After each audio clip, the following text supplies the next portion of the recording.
It's a new week, folks, and it is game week. Good evening, WNBA and women's basketball fans, and welcome in to the WNBA 365 Network, your 24/7 365 comprehensive home for everything revolving around the WNBA and the rest of the women's basketball world. Back with you, folks, this evening as we get ready and get geared up, pumped up, amped up, whatever you're going to be getting.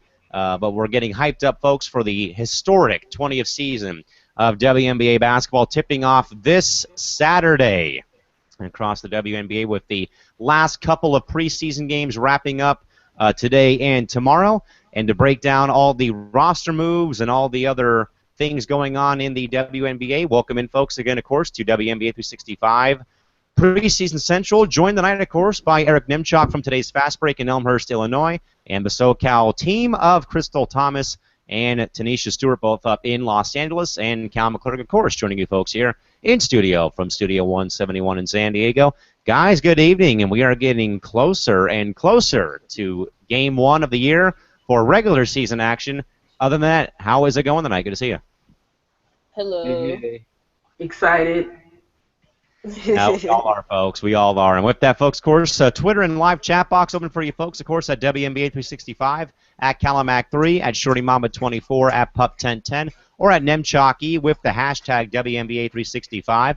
Or if you're viewing us live right now on YouTube, hit up that live chat box. We'll get to your commentary when we have a moment or break in the action, guys. Only one game today, pretty much the second to last, almost, preseason game of the year, with the LA Sparks taking on the San Antonio Stars today from AT&T Center. And the Sparks got to a big lead and ended up holding on for a 77-70 victory while resting a lot of their key components, including both Elena Beard and Candace Parker in the day today.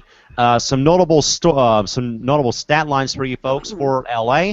Chelsea Gray with 18 points in 31 minutes played. Rebecca Tobin, 14 points. Whitney 9 with 11, and Ann Waters with 8, also notably for L.A. Jen Hampson in 50 minutes of play, 4 points. Anna Dabovich, 4 points.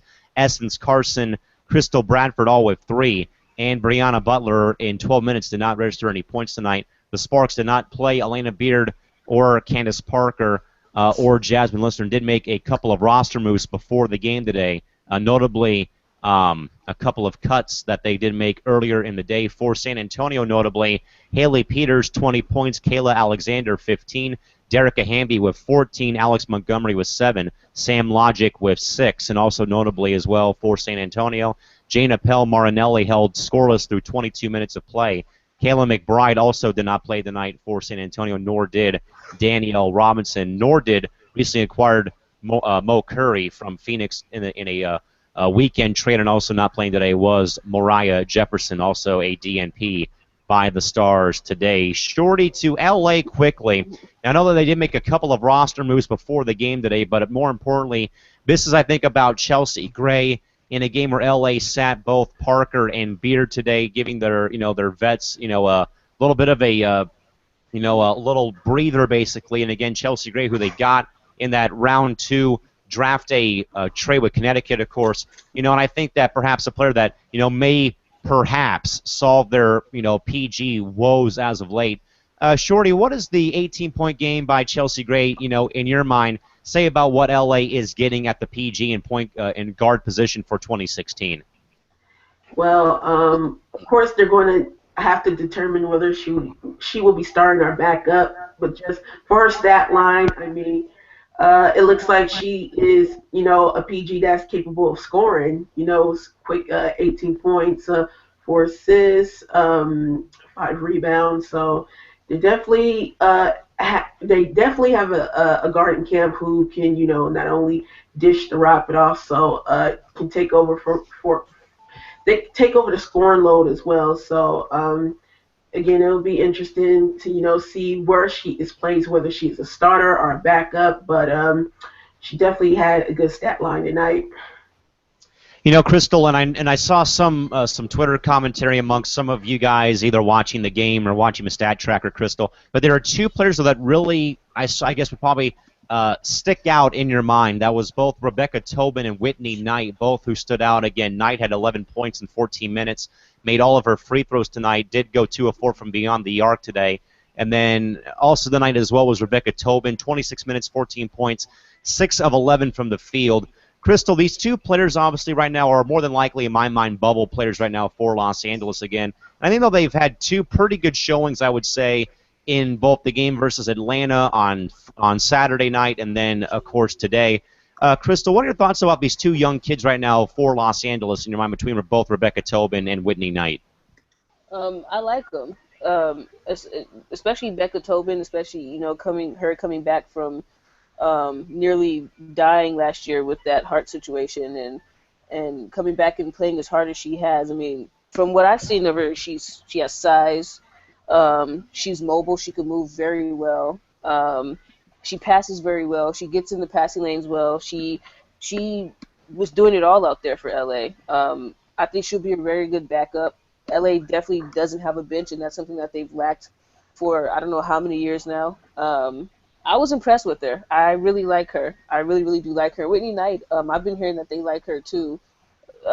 She could be a good backup as well. Young, pretty athletic, has a nice jumper, lengthy, 6'3", gets in the passing lane, moves well is again something that LA, has been having a problem with their bigs and mobility. But I think if those two make it, they will be a very good asset off the bench and produce pretty much for what LA needs, which is scoring off the bench and something that they've lacked. So I think I would love to see if they made the team. Eric, going back to Chelsea Gray again, and then we'll go back around the perimeter with the Stars real quick. Again, Eric, as we said, 31 minutes for Gray, 6 of 9 from the field, 1 of 2 from beyond the arc, made all 5 free throws, plus 15, 6 rebounds, 4 assists, 3 personals, a turnover, a block shot for 18 points in the game. So again, Eric, as you kind of go back, though, and sort of, I guess, kind of reevaluate that trade that Connecticut made for Los Angeles, Eric, I know it's still preseason, but I guess through 2 showings for Chelsea Gray, does her play right now, at least from tonight, still indicate to you that LA won that trade back, during the draft earlier this, just a couple months ago, basically? Yeah, I would say they won the trade. I think Jonquel Jones is going to be one heck of a player for Connecticut. But as far as roles are concerned, I think Chelsea Gray is going to play the bigger role, at least this season, because, she fills that need immediately. We don't know if Jonquel Jones is going to be starting, if she's going to be coming off the bench, how much she's going to play, so on and so forth. But we know right off the bat that, hey, Chelsea Gray, she's probably going to be starting. She's going to be expected to, go with that starting unit and bring them balance, bring them leadership, bring them shooting. So, yeah, I would say for this season, Chelsea Gray is going to be the most impactful player in that trade. So I would say LA won, especially considering the draft pick they got. Yeah, I think all of us would agree, and I think some of the fans would even agree with that as well. Shorty, to the Stars, again, we sort of talked about them probably last show, maybe even a couple shows ago, about, where the sense of direction and what their game plan is for 2016. Again, Danielle Robinson missing a pretty substantial amount of time, again, recovering from a injury sustained overseas. Okay, Haley Peters played a pretty good game. I'd probably say even played a hell of a game, I should say. 20 points for her in 29 minutes played, 8 of 16 from the field, 2 of 5 from beyond the arc, and made 2 of her 3 free throws, grabbed 3 boards, and dished out 3 dimes. Did have two turnovers, though, in the process. But, Shorty, maybe this is a diamond in the rough, perhaps, for San Antonio's immediate future going forward. Shorty, I guess the stats may prove, may say one thing, but what do you think, though, about Haley Peters' future down there in San Antonio? I mean, she definitely got picked up by a good roster, a roster that is going to need some additional help because it's missing a lot of its pieces that it did have. So with that now, moving on and, bringing her into the roster, I think she'll definitely have a chance to not only compete but make the roster. I mean, just like you said, her stat line tonight was very decent, 20 points in 29 minutes, and she was the leading scorer for tonight's game, and she pretty much showcased, her skill set, and hopefully she'll make the team for the Stars. Crystal, let's talk about Monique Curry real quick. Mo, of course, with Phoenix for last season, part of this preseason, dealt over the weekend on Saturday to the Stars for a 2017 second-round pick from Phoenix, or traded from Phoenix for a 2017 second-round pick to the Stars. Crystal, obviously, we know that Mo is sort of, she's still been a pretty good role player for Washington, for Phoenix last season. Crystal, what are your final takeaway from this trade that was made between San Antonio and Phoenix, and what will in your mind, what will Mo's role be with San Antonio going forward in 2016? I think for them, since we all know San Antonio really doesn't really have any vets since getting rid of Adams, and Robinson is going to be out for a little bit, I think Mo actually might be their team leader, or they're going to look to her as a team leader, as crazy as that sounds. She might even start. I mean, I wouldn't be surprised if San Antonio had Mo starting. Would I have Mo starting? Looking at that roster, probably. I mean, I don't know. I mean, I guess they just felt they needed a veteran presence on their team, one that could be productive and one that would actually help them out a little bit. But I guess we'll see how it works out for them in the end. Erica, I'm probably going to bank the question I'll pose to you off Crystal again. Like we said, there is no more Adams, no D-Rob for at least a good portion of the season. And again, as Crystal brought up, though, again, the possibility again that Mo Curry, may be the veteran leader for right now for the time being. Eric, I guess, what are your thoughts, though? Again, Mo Curry dealt from the Mercury to the Stars over the weekend for a second-round pick for 2017. I actually like the trade for Phoenix better than San Antonio, and here's why. Phoenix has a lot of people coming back. You've got Penny Taylor coming back. You've got Diana Taurasi coming back. When DeWanna Bonner is healthy, she's going to demand the ball. There aren't a lot of shots to go around, basically. And I think with Mo Curry, she's a player who kind of needs the ball in her hands in order to be effective. And then, of course, you have Courtney Williams they drafted. She's got to get playing time. She's got to get shots up. So I think this for Phoenix, it was kind of like both a cap clearing move and just a minutes clearing move, man, because that team was too loaded with veterans, I think, and they get a pretty good pick out of it. San Antonio was a second-round pick, but San Antonio were expecting them to not be so great this year, so that pick is probably going to be closer to pick number 14 or 13 or whatnot. So I like the move for Phoenix. For San Antonio, we'll see. I think the whole veteran leadership thing in the WNBA, it may be a little overblown in this case because I think I would rather, if I'm San Antonio, I would rather keep the assets and just let the team develop on its own because Mo Curry, even if she does turn out to be like a leader or something, she's probably going to be there for 1 year. So I think you kind of have to let like Mariah Jefferson grow into that role herself, but I'm not a coach, so we'll see what happens.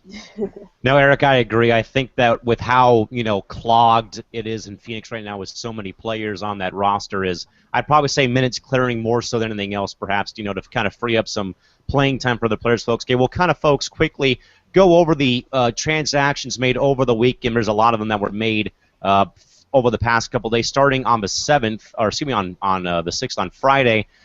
Following players were waived from their respective clubs: Jordan Jones, Jackie Gemelos waived from Chicago, Courtney Clements and Nakia Barrick released from Minnesota, Shamela Hampton released and waived from San Antonio, and Jada Payne released from Washington. Eric, we'll go to you on this one just quickly.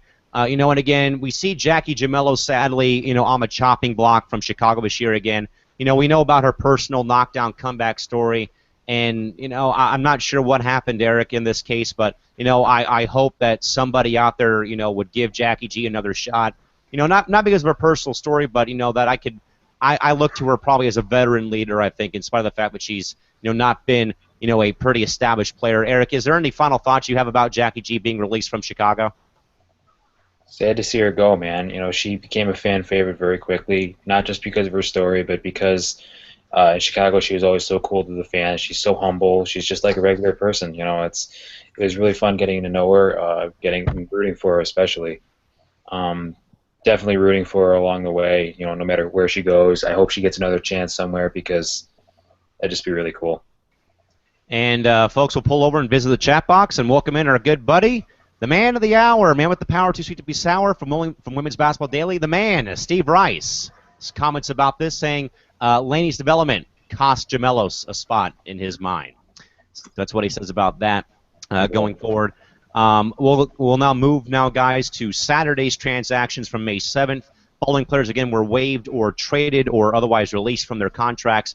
From the Fever, it was Keisha Gore, Jeanette Poland, and Asia Taylor waived on Saturday.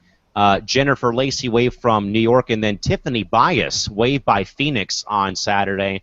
And then, as we already talked about, Monique Curry dealt from the Mercury to the Stars for the Stars 2017 second rounder. Shorty, Jeanette Poland, sort of a player in the Jackie G boat. Again, injury problems pretty much for their entire career, college, pros, whatnot. Again, another player that I would love to see somebody just, give a shot again with what, and again, of how instrumental Jeanette was in that 2012 run for Indiana. Shorty, final take about Jeanette Poland being waived on Saturday by Indiana.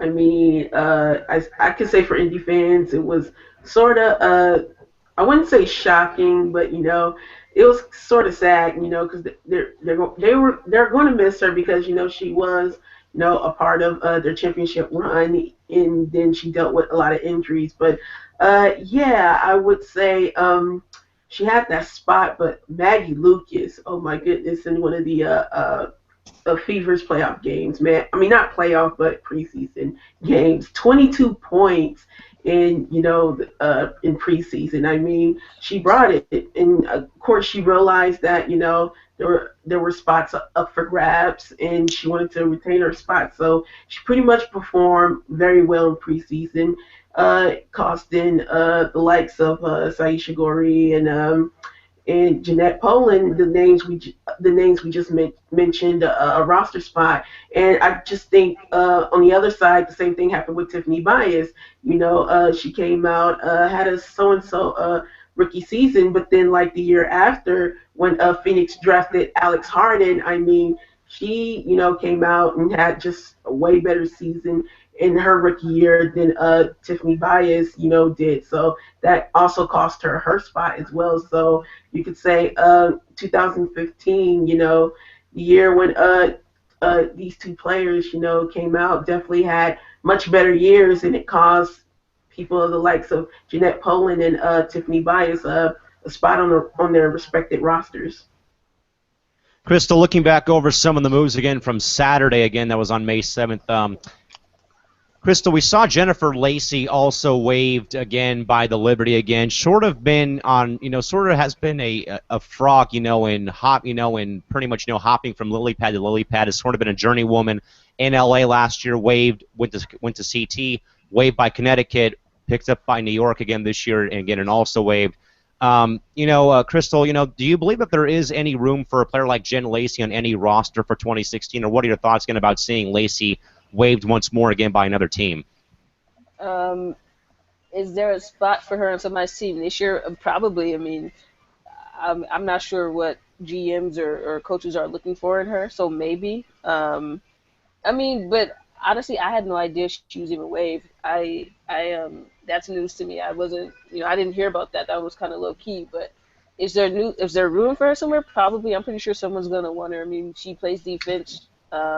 She's a streaky shooter, which is probably why a lot of teams don't want her because they want consistency with the jump shot now. And, the league is different now. People are taking more jumpers now. So, but I don't know. I mean, I don't know if I can really say I'm surprised that she got waived. I mean, she's kind of been, since her rookie year, bouncing around from team to team anyway. But I guess I'm not really surprised about it. And Eric, we'll now run down the moves that were made on the back on May 8th, just yesterday. The Atlanta Dream waived Jordan Jones, who was then looks like acquired via waivers by Chicago. May have been vice versa from Chicago to Atlanta. Also waived yesterday was Caitlin Williams, Talia Walton, and Jasmine Hines, all waived by the Sparks yesterday. And then, Eric, the other big fish in the pond, Janelle McCarville, re-signing or signing a contract for 2016 to Minnesota.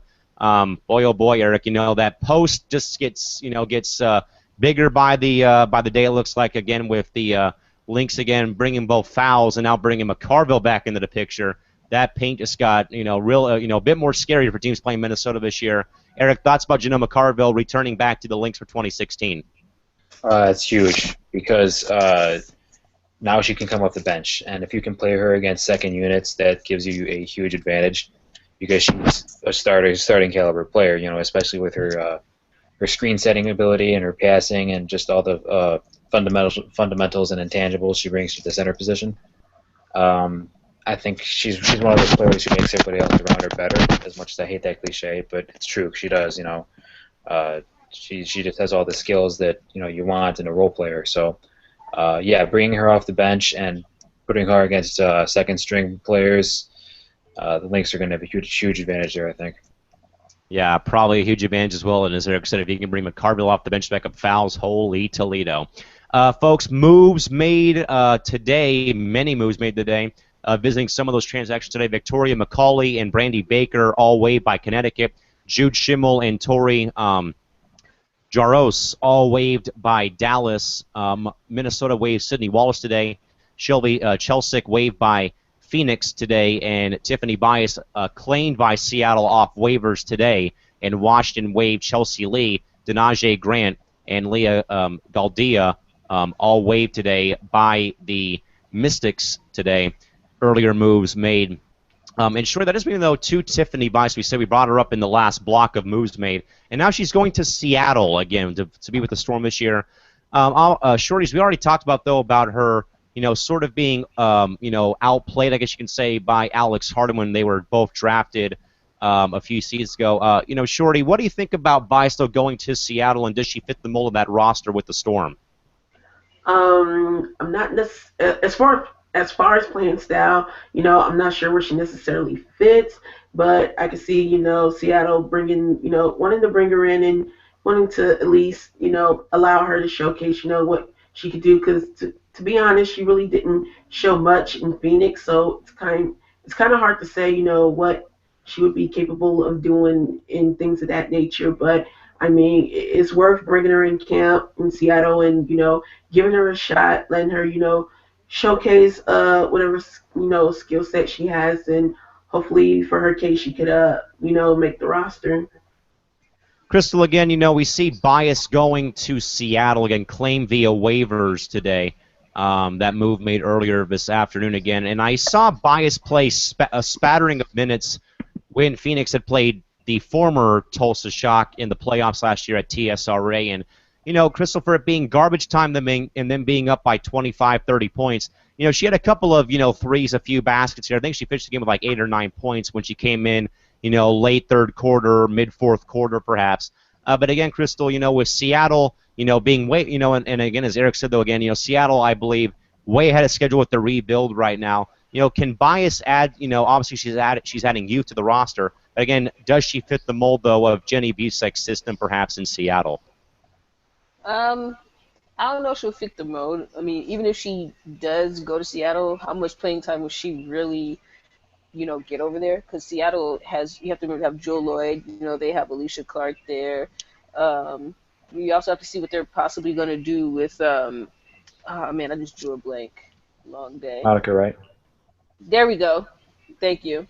Thank you for your help. That was Eric with the assist. But you have to remember what they're possibly going to do with Monica Wright. So if she does get there, she's really going to play as much as she probably would want to. We don't know. I guess we just have to find out how well she does with that system. I mean, you never really know until the player gets there how well they'll do. So if she gets there, if she does with the team, cool. But I'm not sure if she'll actually get that much playing time. Eric, what do you think again? Obviously, Bias again waived today by Phoenix. Probably like one of the moves that we've really been really talking about so far on the program. Eric, is there any thoughts in your mind about Seattle acquiring Bias today via waivers in your mind? Not anything that Crystal hasn't said already.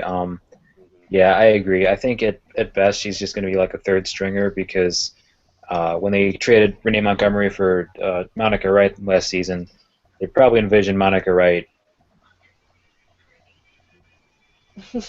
actually playing. I think she'll be one. She'll be kind of like a combo guard coming off the bench. And I don't think Bias has the skills to. No, I shouldn't say that. I don't think Bias is that type of player. I don't think she's the type of player to kind of unseat Wright Bowl before she even gets settled. So if she does make the team, I don't think it'll be very consequential. And Eric, Steve Rice brings up a good point. He does remind us that Angel Goodrich is still in Seattle, as is Lexi Radulich as well, still with Seattle as well. Well, guys, the more important day on the WNBA calendar is this Saturday, tip-off of the historic 20th WNBA season. Tips off with a good slate of games coming away on Saturday. We will, folks, by the way, a program alert for you folks on Thursday night. We will have our 2016 WNBA season preview show right here on the network. Again, that's going to be at probably at 9 o'clock or 9:30 Pacific, 12 or 12:30 a.m. Eastern again. But we'll have a full hour discussion previewing the entire season, marquee dates, big games, and so on and so forth. Again, that'll be on Thursday night, this upcoming Thursday. And again, the action begins on Saturday night for the 20th season. You'll have WNBA hoops kicking off at 3 o'clock Pacific, 4 o'clock Pacific, 4:30 Pacific, 5 o'clock Pacific as well. Games will include Dallas at Indiana at 3 in the afternoon Pacific, 6 Eastern. New York at Washington, 4 o'clock, 7 o'clock. Phoenix at Minnesota on ESPN at 4:30 and 7:30. Connecticut at Chicago at 5 and 8. And also at 5 and 8, Atlanta will take on San Antonio at those scheduled start times, Pacific and Eastern, and everything else included. So, Shorty, here we are, Tuesday night, Monday night right now. Got a long way to go before we get to Saturday. But, Shorty, as we get closer and you see that there's games coming up and the games count for real, now, where's the excitement factor for you right now as we get closer and closer to the first games of the year? I'd say my excitement factor actually started, on draft day. I know it takes, certain times for certain people as they get excited, whether draft, free agency. No, actually, yeah, I take that back. My excitement started, initially in free agency, and then it just went on from there. But yes, I'm definitely excited this Saturday. First real game action between, all the WNBA teams. Want to see, the new look teams and basically how the schedule plays out, because it's a new schedule format, so that'll be interesting, as well as later on near the end of the year with, the new playoff format. So just all around, new WNBA season, definitely be exciting to see. And again, Crystal, as short up again, we have to get used to the new format of schedule, plus that wacky playoff format, too, that will be coming up later on down the road. There is the Olympic break as well. But again, Crystal, now that we're in game week, we got games on Saturday. Of course, L.A. tips off on Sunday for the 3 L.A. folks in the hangout. Sally folks cannot make the home opener on Sunday, if anyone out there is wondering. But, Crystal, now that we're getting closer to game day on Saturday, and there's, plenty of games to watch on television or League Pass, Crystal, where is the excitement factor now as we get closer and closer to the historic tip-off of the 20th season of the WNBA? I got excited once training camp was announced, honestly. I mean, it seems like every year the offseason gets longer and longer, and I think that builds the anticipation. But I think I'm just excited to see how this playoff format's going to go. I'm excited to see the color clashing that's going to be on the court with these light, bright jerseys. I'm excited to see how the rookies are going to do. It's just everything. I'm just excited for everything. Now, of course, Eric, you get to go on opening night, of course, when the Sky hosts the Sun, and I think that's an absolutely awesome matchup. You have the Sun playing the Sky. They're both in the sky, and I just find that totally awesome. Or the fact that the Mercury had a pretty clever stat in their media notes when they played Connecticut about the actual distance of miles between the Sun and the planet Mercury in outer space. So that was pretty clever, little space oddity reference there. But Eric, now that Saturday's coming up, you're getting hyped, of course, to going back to having pregame tailgate parties, and again, we're coming out of hibernation basically. And also, Eric, as Crystal, as Katie just said, though, she's right though. The off season seems to get longer and longer and longer every off season. Mm-hmm. So Eric, now that basketball will be back and being played in Rosemont on Saturday, where's the excitement at, man? Telling you, it's been all the way up here ever since last season ended. Basketball never stops. I've been excited every time ever since college season started, since the draft started, since free agency started. So let's get it going.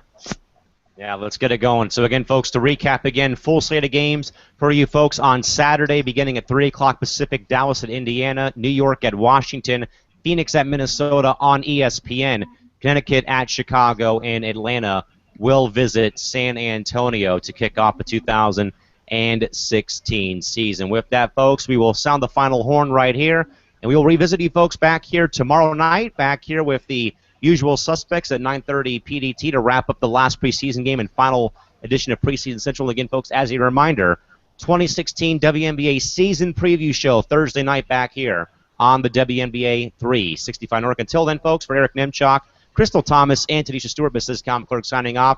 See you folks back here tomorrow night for more preseason coverage here back here on WNBA 365. Till then, folks, good night and see you tomorrow. Bye-bye.